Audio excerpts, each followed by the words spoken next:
नमस्कार, जय हिंद साथियों। अगर इस देश का पैसा बर्बाद करना हो ना तो कोई बीजेपी से सीखे। जी हाँ, बिहार में वर्चुअल रैली की गई। अमित शाह जी ने बिहार में वर्चुअल रैली किया। किस लिए? बिहार की जनता से संवाद करने के लिए, बात करने के लिए। बिहार में पिछले दिनों 72,000 एलईडी स्क्रीन लगवाई गई। 72,000।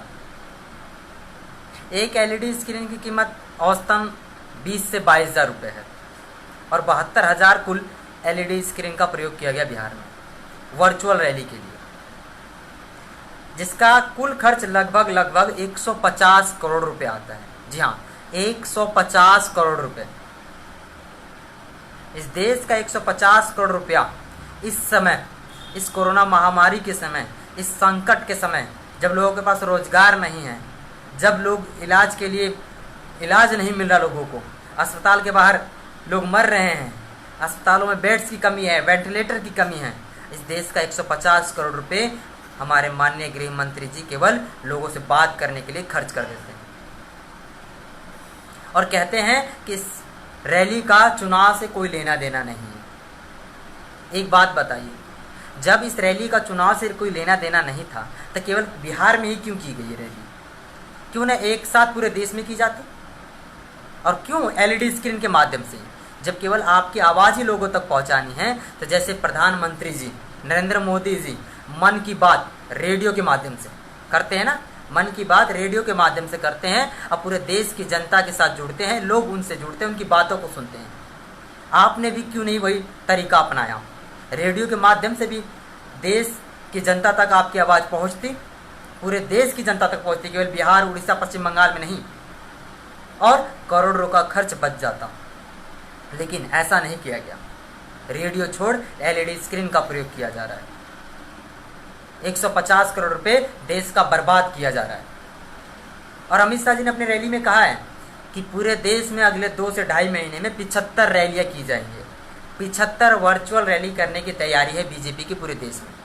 सोचिए, एक वर्चुअल रैली की खर्च 150 करोड़ रुपया, 75 रैली करनी, यानी हजारों करोड़ रुपए इस देश के बर्बाद किए जाएंगे। किस समय? जिस समय देश कोरोना महामारी से लड़ रहा है, जिस समय अस्पताल में बेड्स की कमी है। और रैली में अमित शाह जी कहते हैं, बिहार की रैली में, कि हम लोगों की सेवा किए हैं, हम लोगों के सेवा के लिए इस वर्चुअल रैली से जुड़े हैं। 150 करोड़ रुपए उस समय खर्च क्यों नहीं किए गए जिस समय मजदूर सड़कों पर पैदल हजारों किलोमीटर अपने गांव के लिए चल पड़े? उस समय जब सड़कों पर मजदूर मर रहे थे, उस समय जब लोग भूखे मर रहे थे, उस समय इस पैसे का इस्तेमाल क्यों नहीं किया गया? उस समय भी किया जा सकता था, लेकिन नहीं। इनको तो अपनी सियासत चमकानी है।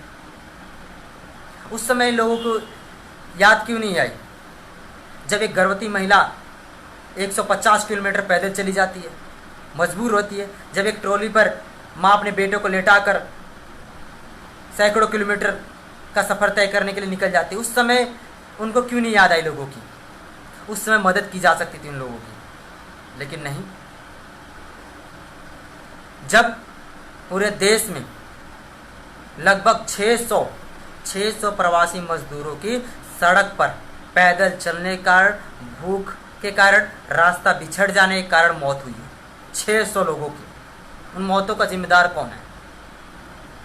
आप 150 करोड़ रुपए एक रैली के लिए भी इस्तेमाल कर सकते हैं, तो उस समय उन मजदूरों को सही सलामत अपने घर पहुंचाया जा सकता था, उन 600 मजदूरों की जान बचाई जा सकती थी। महाराष्ट्र में 16 मजदूर ट्रेन से कटकर मर गए, उसका जिम्मेदार कौन है?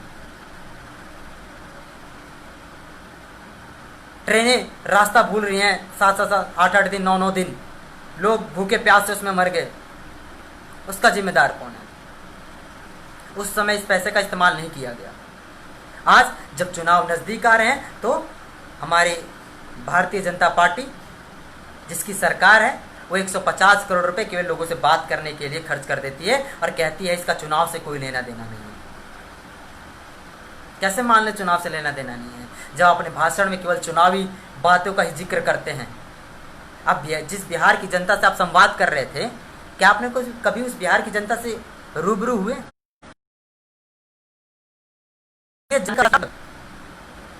क्या कि बिहार की जनता चाहती क्या हमसे? बिहार की जनता रोजगार चाहती है, बिहार की जनता चाहती है कि हमारे लोगों की जान बचे। आज देश की जनता इलाज मांग रही है, अस्पतालों में बेड्स की कमी है, डॉक्टर बेड्स की डिमांड कर रहे हैं, वेंटिलेटर की कमी है, वेंटिलेटर की डिमांड्स कर रहे हैं। लेकिन इन सब से बेपरवाह हमारी सरकारें केवल और केवल सियासत चमकाने के लिए 150 करोड़ रुपए एक रैली में खर्च कर रही हैं और आने वाले समय 75 रैलियों की तैयारी कर रही हैं। ये है सियासत। इस प्रकार मदद की जा रही है हमारी। शर्म आनी चाहिए आप लोगों को। आखिर इस मुश्किल समय में कैसे कोई सरकारें बेपरवाह हो सकती हैं? क्यों नहीं उनको लोगों की फिक्र है? अगर फिक्र है तो कैसे अस्पतालों में बेड्स की कमी है? अगर फिक्र है तो कैसे अस्पतालों के बाहर लोगों की जान जा रही है जिसको इलाज नहीं मिल रहा? अगर इलाज मिलता, कोरोना की वजह से जान जाती, वो अलग बात है, लेकिन लोगों को इलाज नहीं मिल रहा है। अस्पताल के बाहर लोग दम तोड़ रहे हैं, शव जलाने के लिए जगह नहीं है। सबको पता है देश की हालत कैसे बिगड़ चुकी है। आर्थिक हालात से लोग जूझ रहे हैं। 10 से 12 करोड़ लोग देश में बेरोजगार हो चुके हैं। इस पैसे के इस्तेमाल से उन बेरोजगार लोगों की सहायता की जा सकती थी, लेकिन नहीं, ऐसा नहीं किया गया।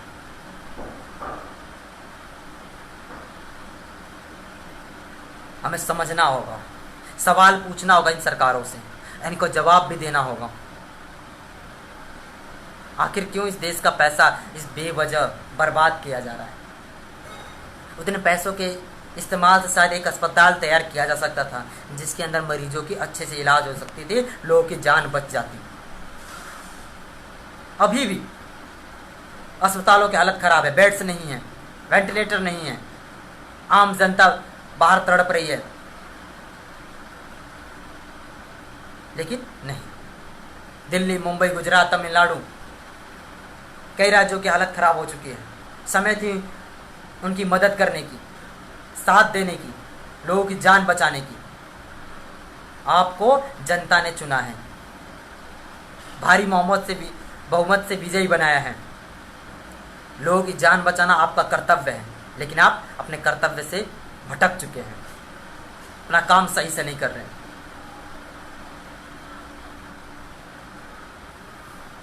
बहुत दुख हुआ कि जानकर कि यार कैसे कोई सरकारें इतना लापरवाह हो सकती हैं।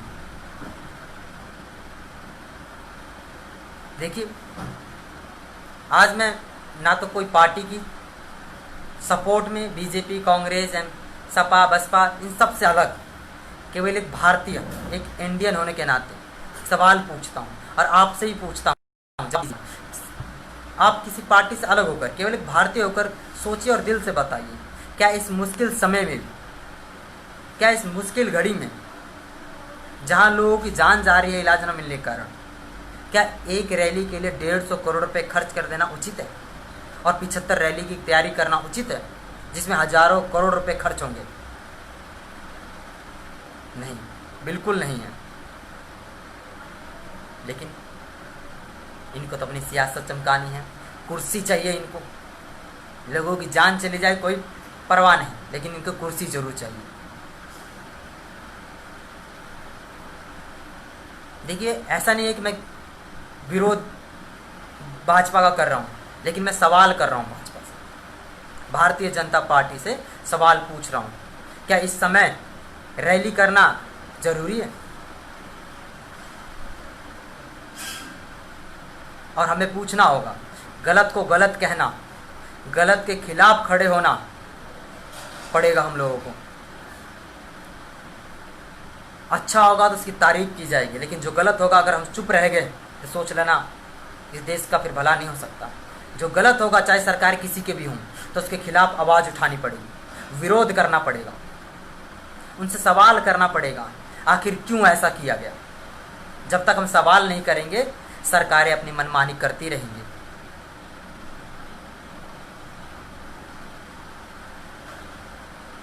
जय हिंद, जय भारत।